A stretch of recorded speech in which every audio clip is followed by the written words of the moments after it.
Just out of curiosity, does anyone here not know who Alastair Crawley is? Never heard of Alastair? Okay. Anyone else? Anyone know his work really well, so well that you wouldn't admit it in public? Alastair Crawley. Alastair Crawley. Alastair Crawley. Alastair Crawley, the late Alastair Crawley, my very good friend. This is Edward Alexander Crowley, also known as Alastair Crawley. He styled himself the wickedest man in the world. The wickedest man in the world. The wickedest man in the world. The wickedest man in the world by the London newspapers. The man who called himself the Beast 666. The Golden Dawn's most notorious member was a self-confessed Satanist. Others have affectionately dubbed him the most notorious occult magician of the 20th century.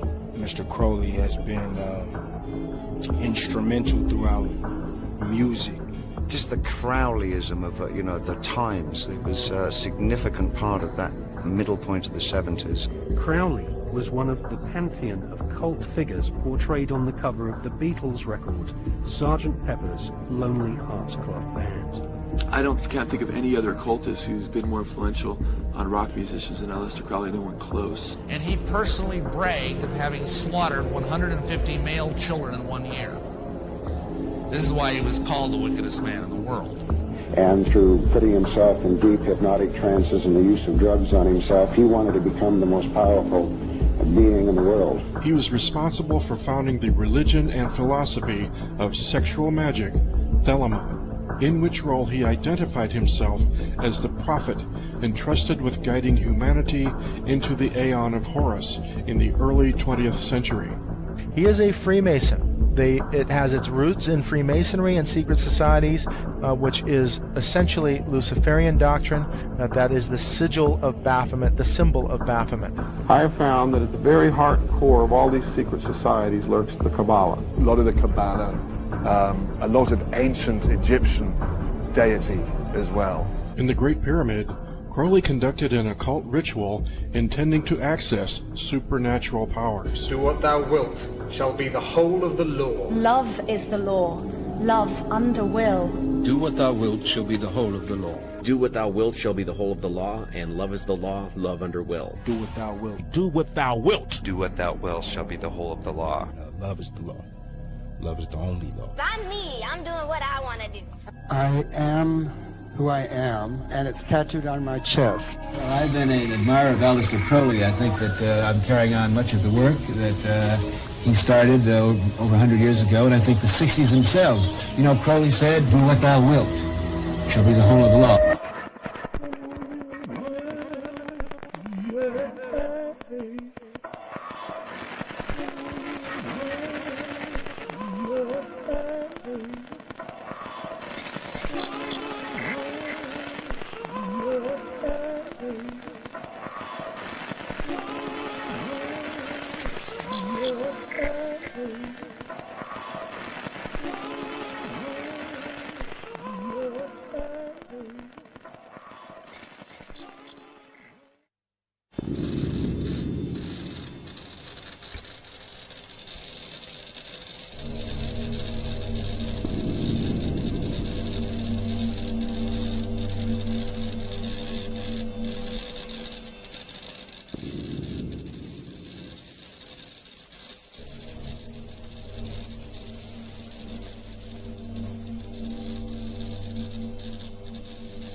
His family were members of the Plymouth Brethren sect.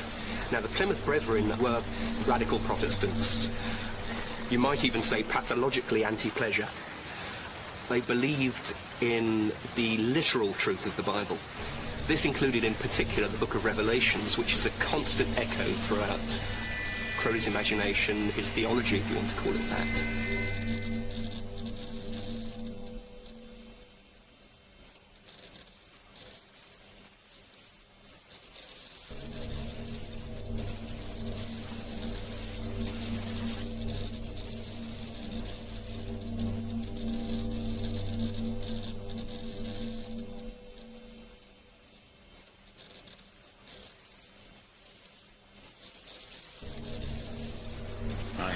I to the conclusion that the Plymouth Brethren were an exceptionally detestable crew.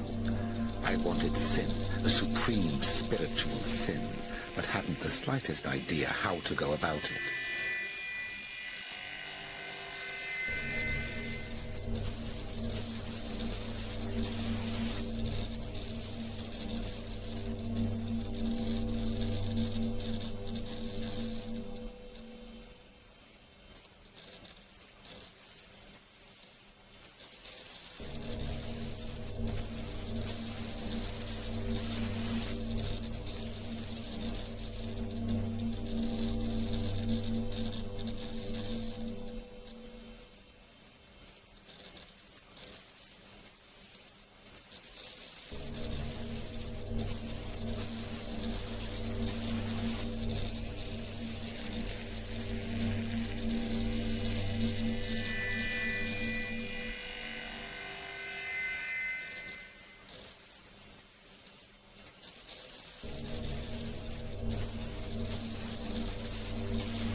He heard that there were secret societies whose members practiced dark and forbidden rituals.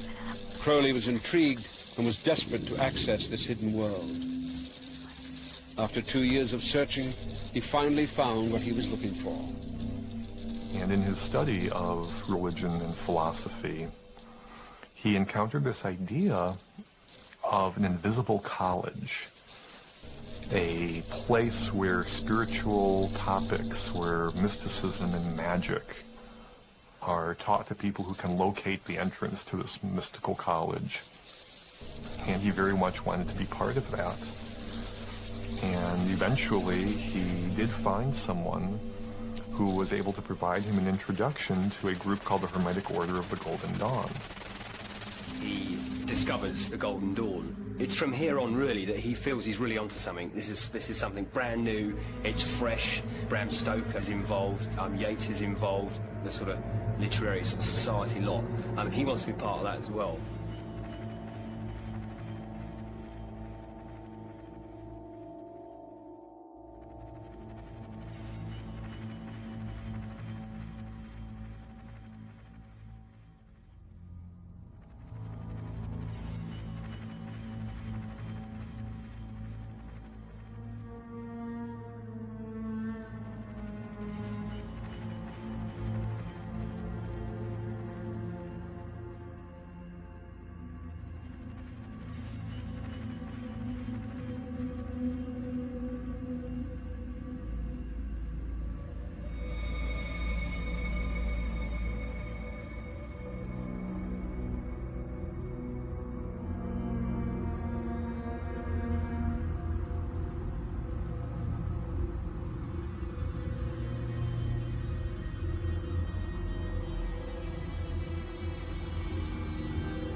But what had happened is that Crawley worked through the different levels really quickly. He was a quick study, he was bright.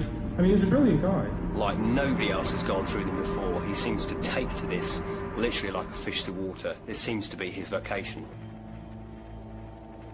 This is after his initiation into the Golden Dawn, which happened at Mark Mason's Hall, I believe November 18th, 1898. And he took the magical name of Frater Perdurabo, I will endure to the end. And he did. And one of the interesting things about Crawley's associated with the Golden Dawn was that when he came into it, basically that was the beginning of the end of it. For Crawley, who was now referring to himself as the Beast 666, the Golden Dawn turned out to be a bitter disappointment. He thought that they were playing at magic, and tried to take the society over. He clashed with the poet W.B. Yeats, who was a prominent member, calling him a lank, disheveled demonologist.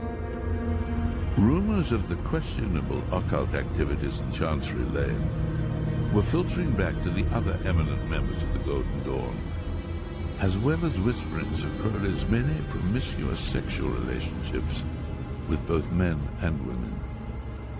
William Yeats, for one, highly disapproved of the man and let it be known to Mathers. In May 1899, Crowley went to Paris to meet the leader of the Golden Dawn for the first time. And the reason why Mathers was the guy was that he was in touch with these entities that were known as the secret chiefs. Now, if you know Madame Blavatsky, she talks about the Mahatmas.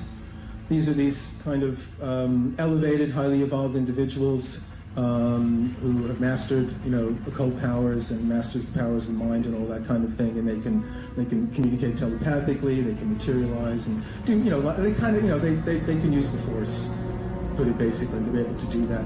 Mathers claimed to be directly in touch with them.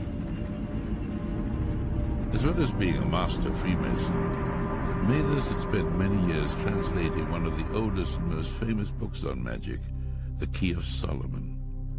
He had also written a book, The Kabbalah Revealed, which he had translated from the Jewish Zohar. Many years ago, I discovered another Hebrew manuscript, the book of the sacred magic of Abramelin the Mage. It was a kind of teach-yourself guide on how to impose your will on nature, using contemplation, prayer, and abstinence. Not that far away from yoga. There are two schools of magic. On the one hand, you have white magic, which invokes the forces of good. On the other hand, you have black magic, which invoke the forces of evil. Abramelin teaches that the good forces are superior in power to the evil or satanic forces, and that by prayer and leading a pure life, the practicing magician can call upon his guardian angel to help him use and harness the forces of the power of darkness. There are no real rituals, just lists of angels and demons which can be evoked. Now, Abramelin magic was something that had come into the Western literature in the 15th century. It was transmitted by Abram the Jew to his son Lamech to invoke the good forces, the angelic forces, in order to overcome the dark forces. Crowley's so dedicated to performing the Abramelin ritual that he actually goes to the length of seeking out and finding the perfect place and buying a house to do the actual ritual in. Nothing else, just actually to do this ritual. And it's in Loch Ness, Boleskine House. He had to have an isolated house that was indicated. And it had to have a terrace, kind of a flat area outside, and it had to be without nosy neighbors.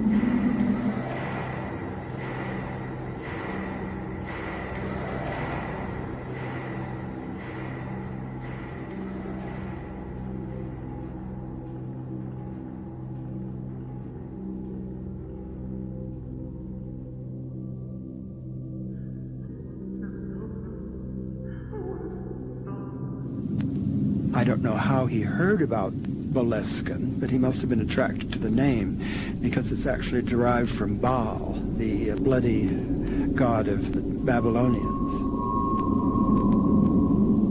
He spent almost a year looking for this type of house. It had to be a house which opened onto the north, doors opening onto the north, with a terrace which he could cover with fine river sand, and with a part of the house where the spirits, which he called that, would congregate.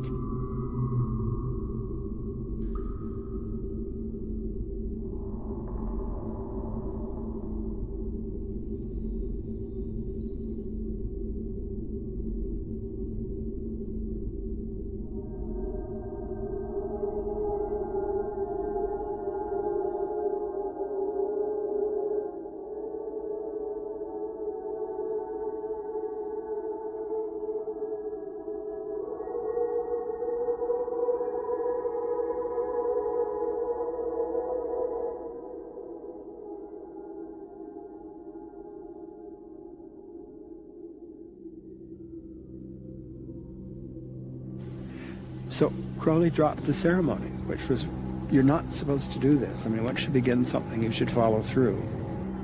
If you do that kind of thing, you get possessed, in a certain sense. Things get inside you and use you for their purposes.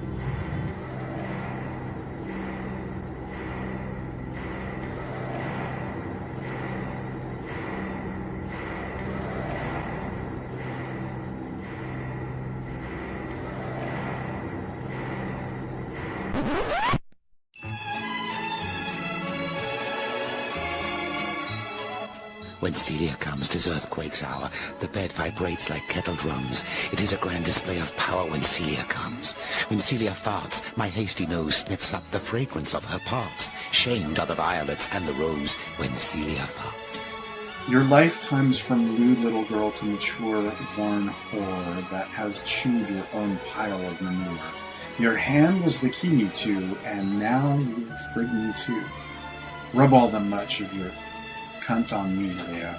Cunt, let me suck all your glued gonorrhea. Cunt without end, amen till you spend. Cunt, you have harbored all dirt and disease in your slimy, unbarbered loose hole with its cheese and its monthlies and pots, you chewer of cocks. I rave, and I rape, and I rip, and I rend, everlasting world without end.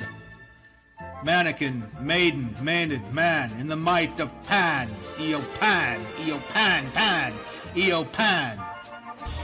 If you dig into the poetry and you read between the lines of his poetry and, you dig into his story, a lot of the things will, make more sense to you. You know what I'm saying? Sprawl on me, sit on my mouth, Leia. Shit on me, slut. Creamy the curds that drip from your gut. Greasy the turds, dribble your dung on the tip of my tongue. Churn on me, Leia, twist with your thighs, smear diarrhea into my eyes. Sputter out shit from the bottomless pit. Turn to me, chew it with me, Leia, whore. Vomit it, spew it, and lick it once more. And can make lust drunk on disgust.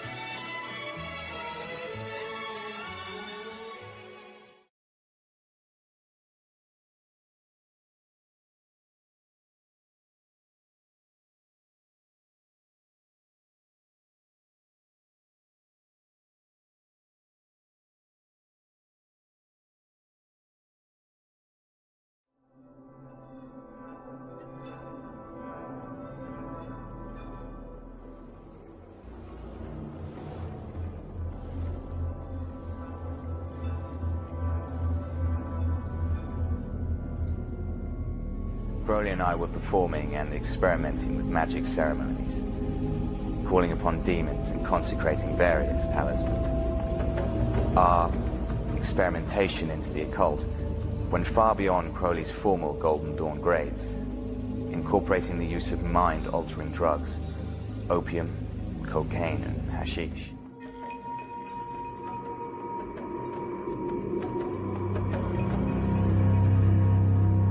By the great god Harpocrates, by your deep purple darkness, by my white and brilliant light do I conjure thee.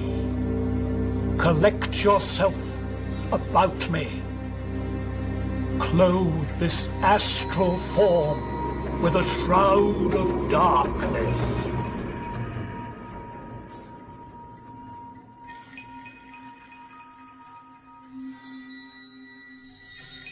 Back in England, Crowley found his first disciple, Victor Neuburg, a young Cambridge poet. In the case of Neuburg, there was definitely a peculiar kind of homosexual relation, and I'm not just now talking about the ordinary physical thing. Neuburg was in love with him. That's what I mean. He got mixed up with Crowley. Crowley saw there a far weaker character, plunged on Neuburg, and of course dragged him into this whole business of black magic.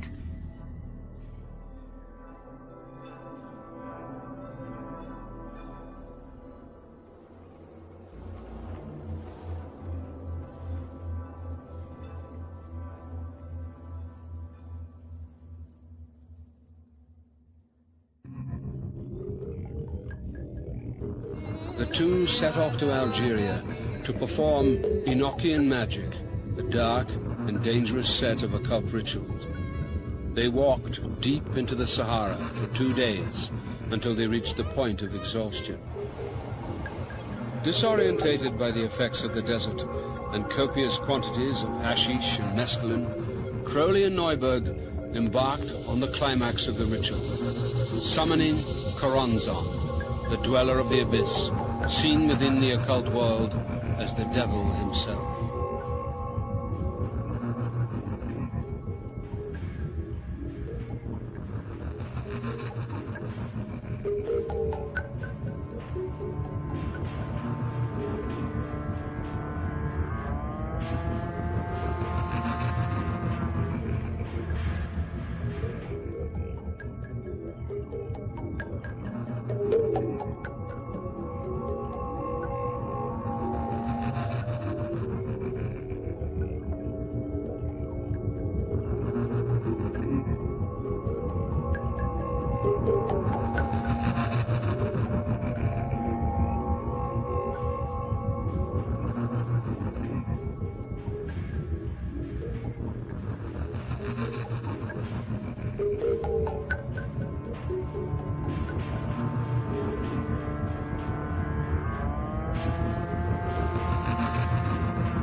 Crawley has like a mystic revelation. He sees a blinding white light. He seems to commune with the secret chiefs, and he suddenly realises that sex can be a sacrament, can be in praise of the gods. It's like a shortcut. It's a short circuit to go straight in to achieve whatever you want to achieve magically. The effect of the rituals left Neuberg a shattered man. He never fully recovered from the experience. But for Crawley, this was the final piece in the jigsaw. He had now united his belief in the power of sex and magic into one occult vision.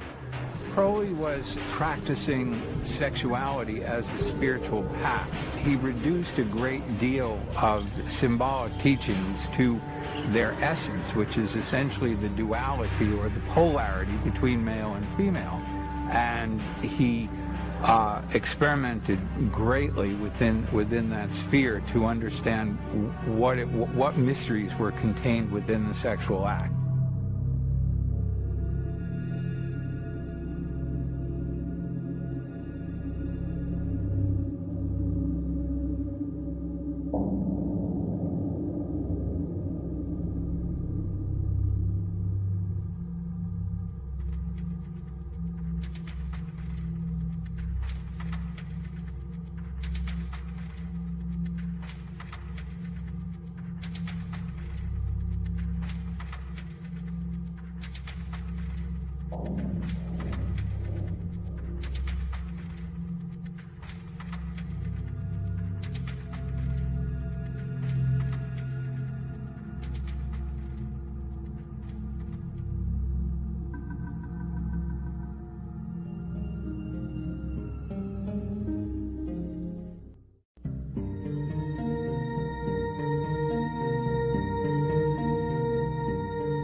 To the shock of family and friends, Crawley and Rose ran off and got married. In 1904, Crawley was traveling with his wife Rose. He had just married and they were on a honeymoon. So Crawley's idea of a honeymoon was basically going around the world, a very long trip. They were staying in Cairo, where they lived a lavish and decadent lifestyle. The honeymoon was a period of uninterrupted debauchery. Once in the first 3 weeks or so, Rose took some trifling liberty. I recognized the symptoms and turned her up and spanked her. She henceforth added the qualities of a perfect wife to those of a perfect mistress. They drank and they sniffed ether. And they probably smoked hashish and other things that Crawley liked. Alastair had grown tired of his persona and decided a new one would be more fitting with his newfound life. In Alastair's normal fashion, he declared himself Prince Hiowa Khan and took to wearing a turban studded with diamonds, a silk robe, and a gold cloth coat. I was, of course, Princess Hiowa Khan. We would be driven around the streets of Cairo in our carriage, with two young men running in front, clearing our path.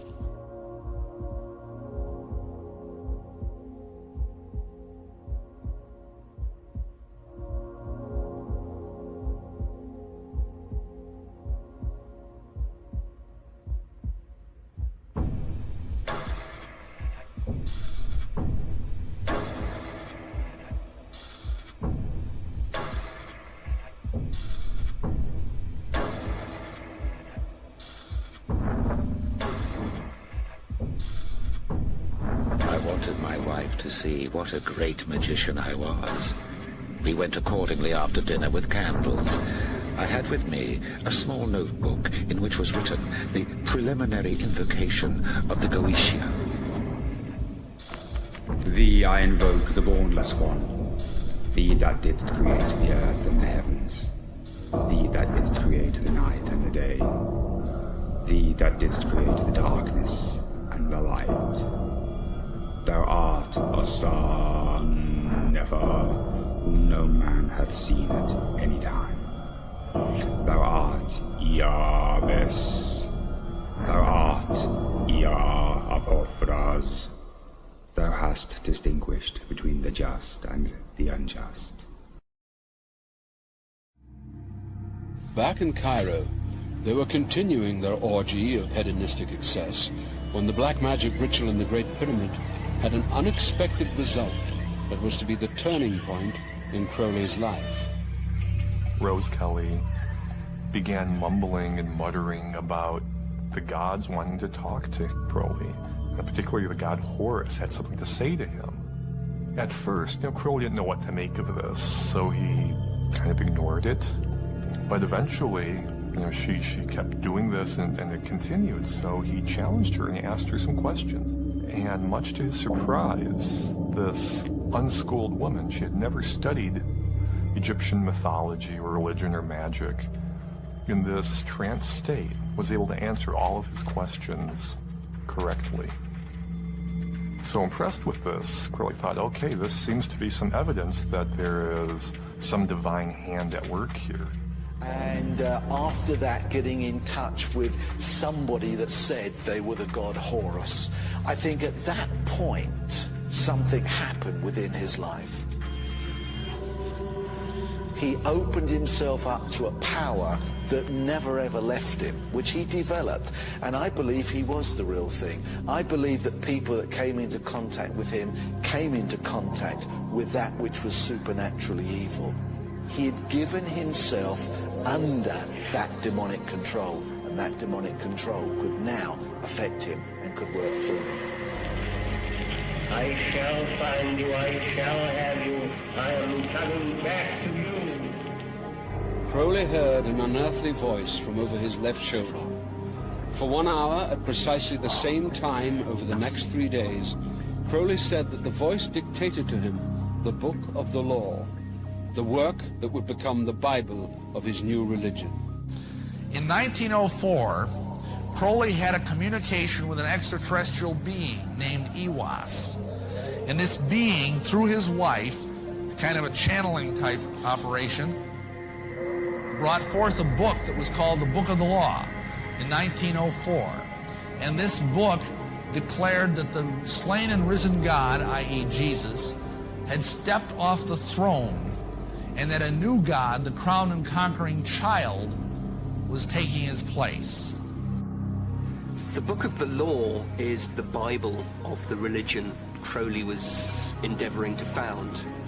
A book of inspired writings, whereby Crowley portrays himself as a medium for some higher force. Inevitably, with an egomaniac like Crowley, he finds himself cast in the central role. The Book of the Law states, "Do what thou wilt shall be the whole of the law." In other words, people have the right to determine exactly how to live their lives, regardless of moral and religious boundaries. The focus is to help practitioners engage in spiritual quests that enable them to break through those restrictions so that he or she can be of one mind with his higher self. Crawley taught that the way to communicate with one's personal demon was to reach higher states of mind, trances that could not be easily achieved. And the best way to reach those special trance states, to be able to converse with one's demon, was through forms of ritual sex magic.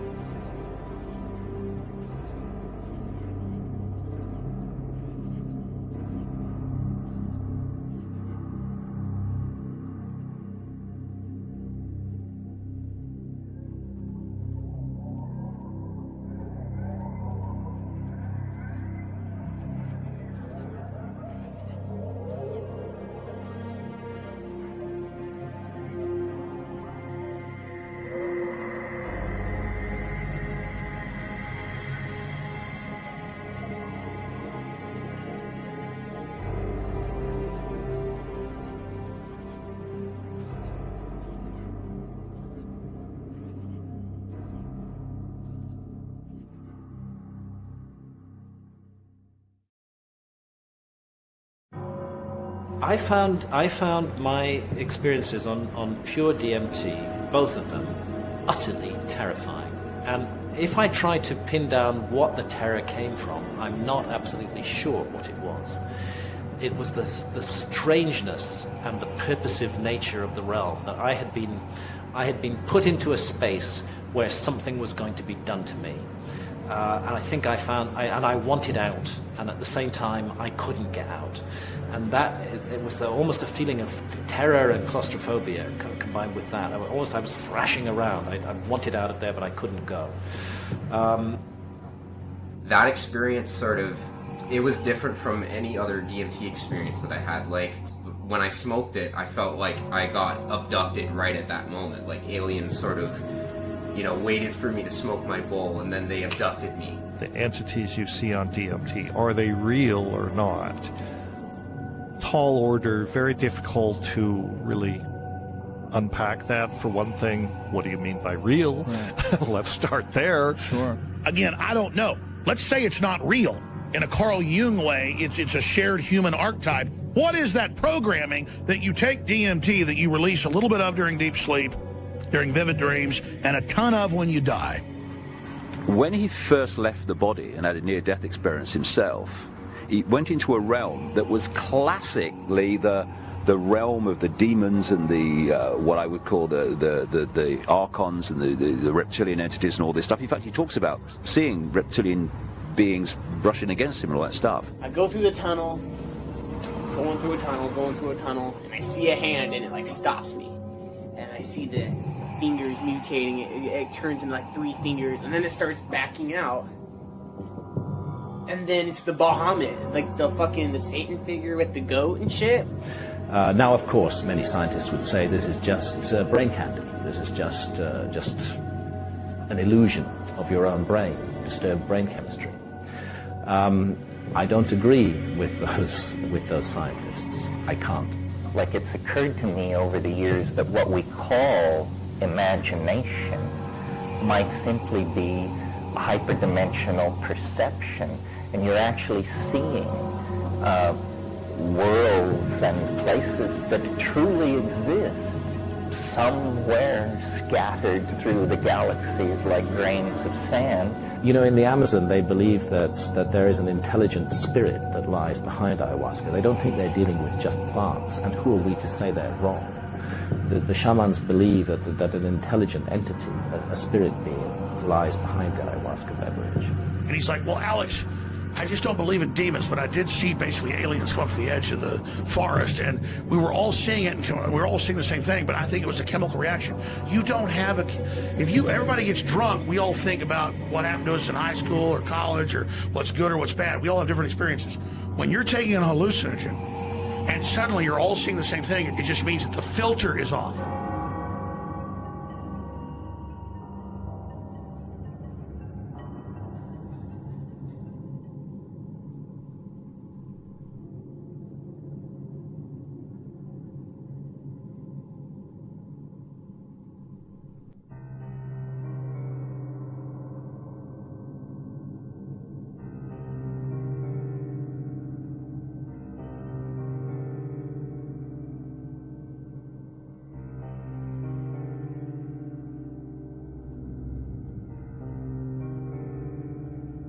Alastair had become very distant.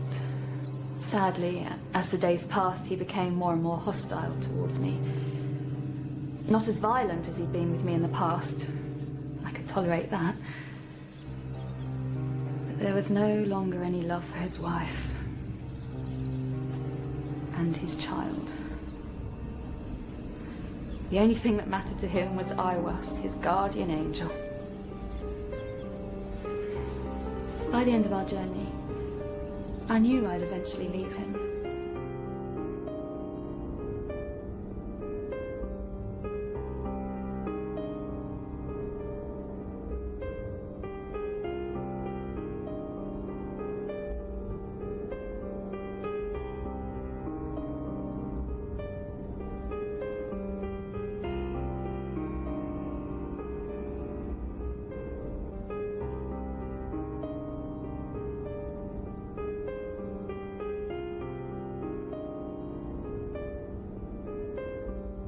Bringing his mistresses home, he would sexually and sadistically abuse them,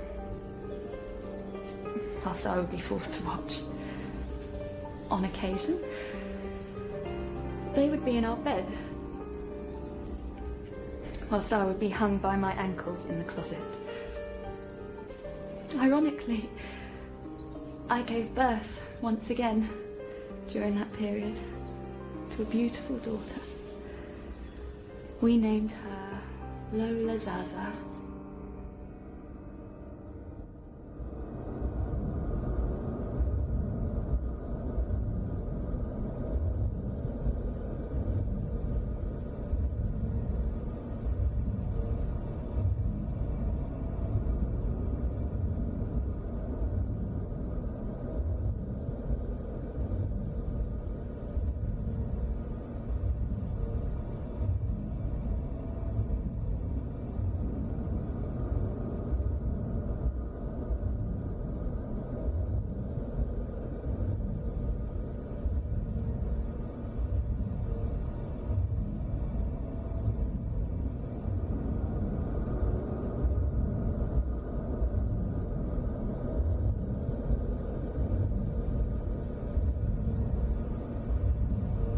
And what happened was, a gentleman came knocking at his door after he published a book. And in this book, it was a book of poetry, and in the book he had made an allusion to something. And this guy, his name was Theodore Royce. He was a German occultist and the head of the OTO, the Ordo Templi Orientis, which stands for the Order of Eastern Templars. There's the Knights Templar again. And this Theodore Royce told Crawley that he had given away the greatest secret in occult history. So the guy promptly initiated him on the spot to the 9th degree of the OTO and then explained the secret to him. The secret is that as a Mason, you are promised immortality. If you go to a Masonic funeral, you will hear them discuss the immortality issue. You will hear them promise that they will go to the Celestial Lodge above and live there forever. Where do they get their promise of immortality? Simply, the secret that Crawley uncovered, probably through demonic intervention, is the secret that this immortality is conveyed through tantric sex magic. Whereas for ceremonial magic you need what is called a temple, so a space, a place where you do that. In sexual magic, the temple is your own body.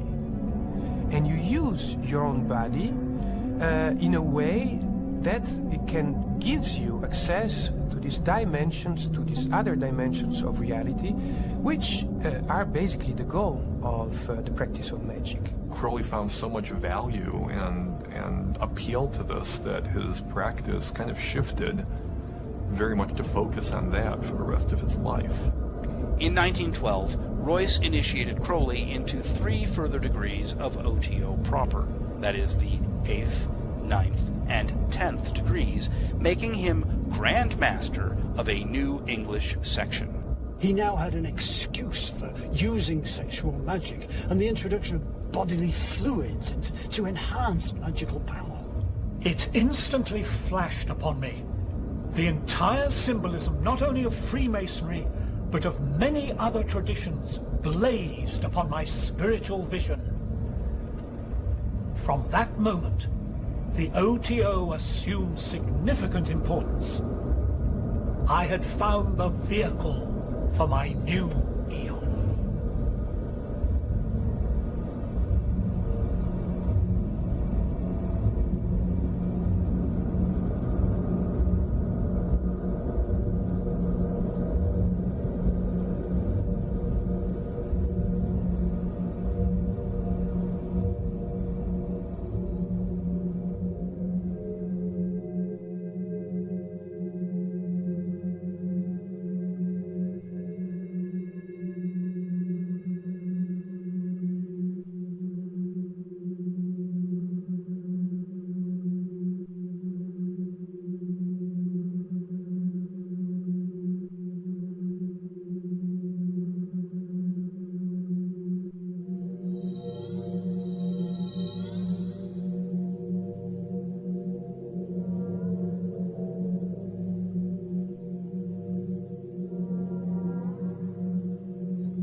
For perfume mix meal and honey, and thick leavings of red wine, then oil of abramelin and olive oil, and afterward soften and smooth down with rich, fresh blood. The best blood is of the moon monthly, then the fresh blood of a child or droppings from the host of heaven, then of enemies, then of the priest or of the worshippers, last of some beast, no matter what.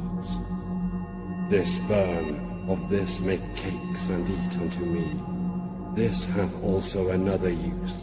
Let it be laid before me, and kept thick with perfumes of your orison. It shall become full of beetles, as it were, and creeping things sacred unto me. These shall breed lust and power of lust in you, at the eating thereof. Ra-Ho-Ku is with thee. Worship me with fire and blood. Worship me with swords and with spears. Let the woman be girt with a sword before me. Let blood flow to my name. Trample down the heathen. Be upon them, O warrior, I will give you of their flesh to eat. Sacrifice cattle, little and big, after a child. Ye shall see that hour, O blessed beast, and thou the scarlet concubine of his desire. Damn them who pity, kill and torture, spare not, be upon them. That stele they shall call the abomination of desolation. Now, according to Crawley's diary, he would have mass, and he would make cakes filled with menstrual blood. But he said in his mass, the host was made of excrement.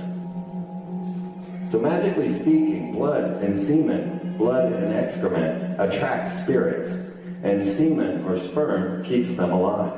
When you get deep enough into the occult and you start joining secret societies, you basically eventually have to eat shit, and you have to drink piss and bathe in blood and all types of just sick, degenerate behavior. What are we talking about here? There's a considerable overlap in the United States from the various groups, organizations, individuals, whatever you want to call it. But the Satanists today, and for the number of years in the past, have basically used his philosophy and his writings as a guide. Francisco Fuster of Miami, Florida, is convicted on 14 counts of child abuse. This case involved Francisco, his wife, and more than 50 children. The children related stories of being forced to eat feces, pose for pornographic pictures, take mind-altering drugs, kill animals, and submit to anal rape with a crucifix. The children also described the chanting of prayers to Satan. In 1988, 23-year-old Kelly Michaels was convicted of 115 counts of sexual abuse against 20 children in her care at the We Care Nursery School in Maplewood, New Jersey.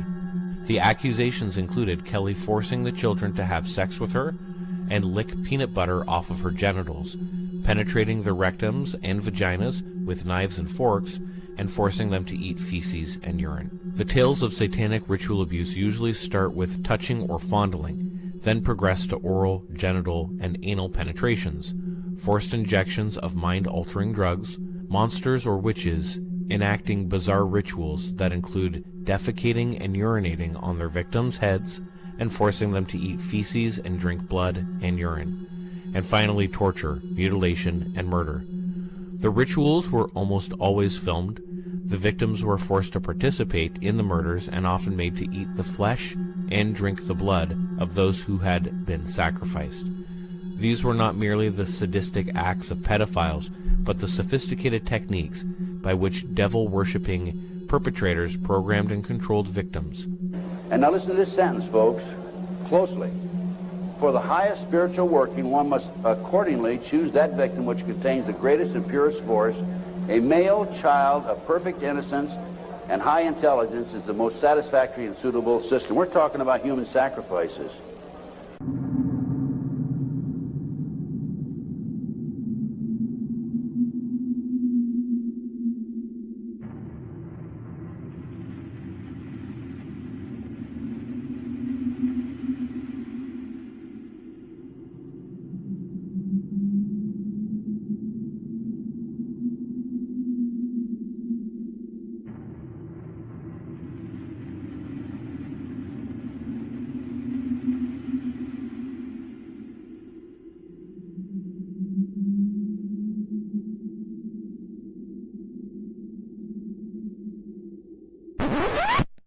Cunts, you have sucked, you pricks. You squirted out fetuses, fuckstill bastards, you blurted out into space, spat on my face. I dedicate myself wholly to the great work. I will work for wickedness. I will kill my heart. I will be shameless before all men. I will freely prostitute my body to all creatures.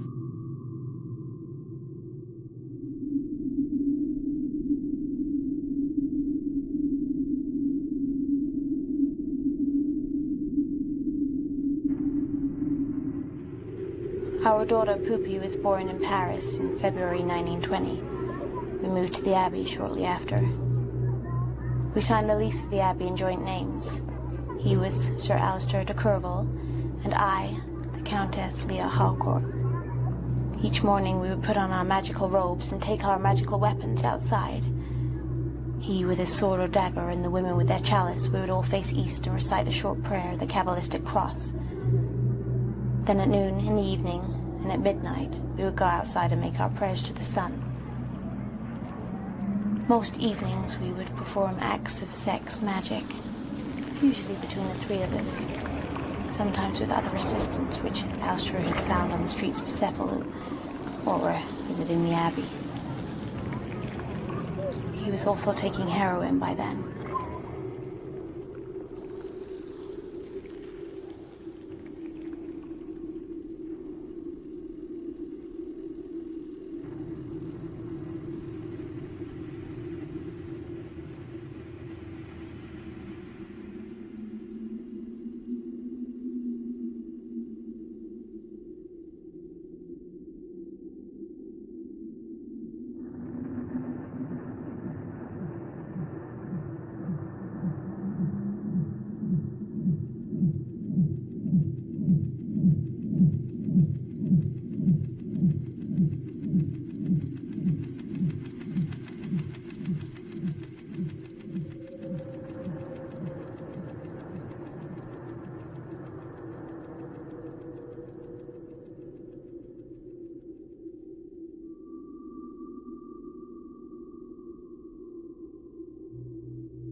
it is so difficult for him to get his message through that you can see that there are moments when the disappointment is so great that it almost leads to complete disillusionment as to his role.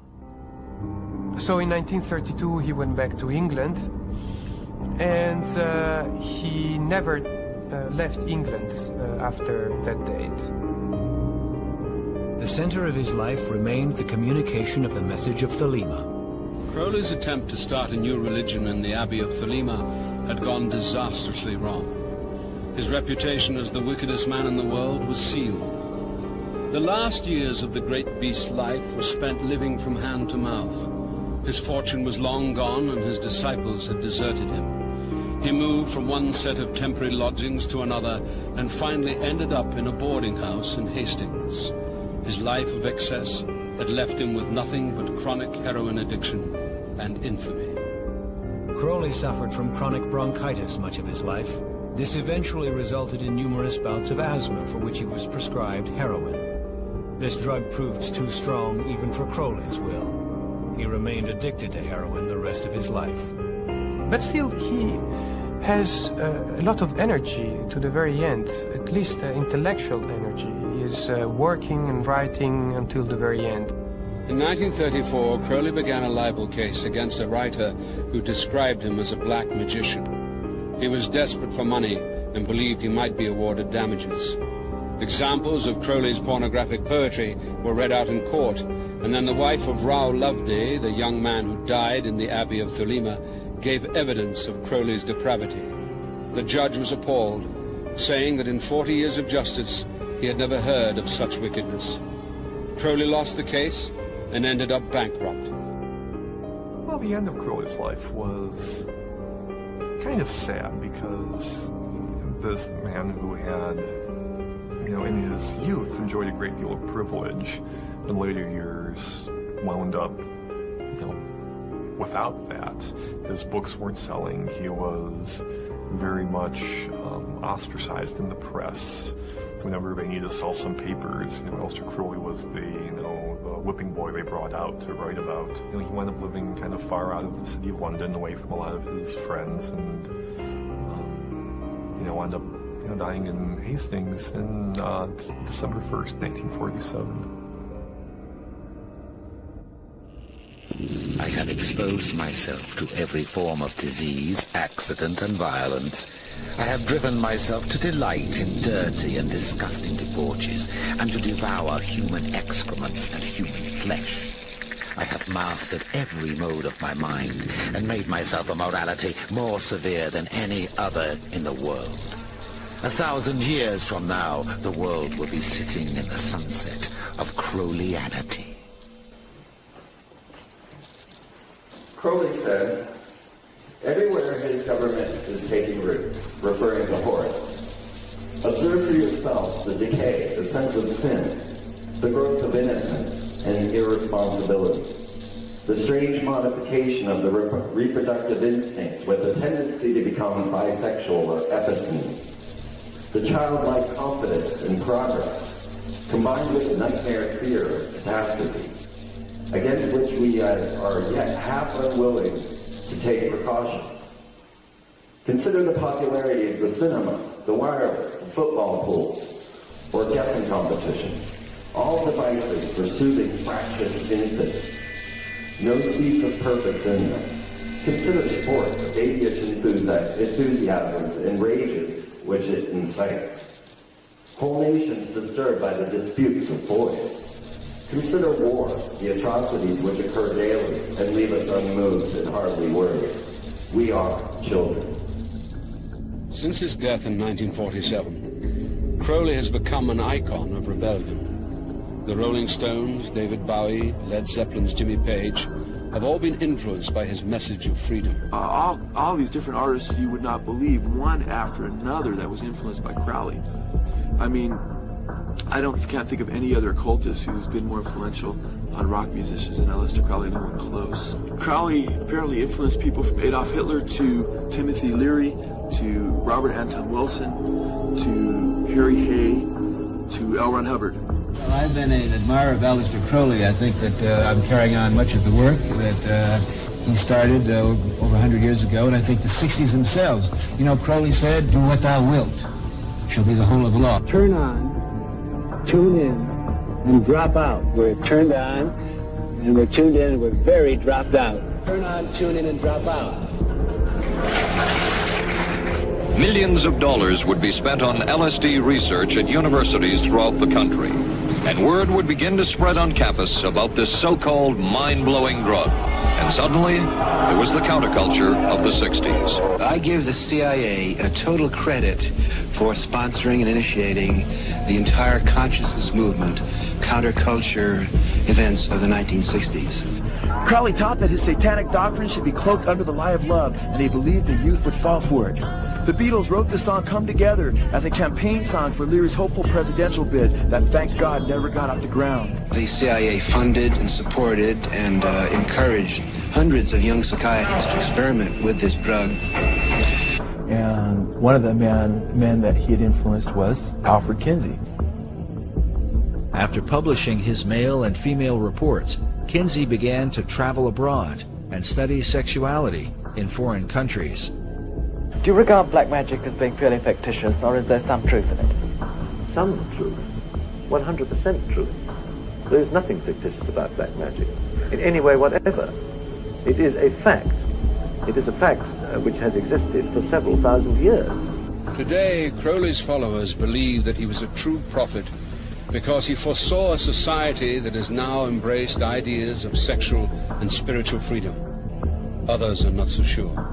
I think today modern occultism sees a very watered-down version of Crowley.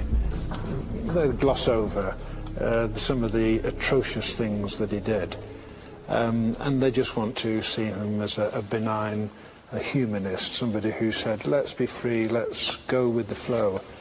And it is to deny an awful lot of evilness that happened in his practices.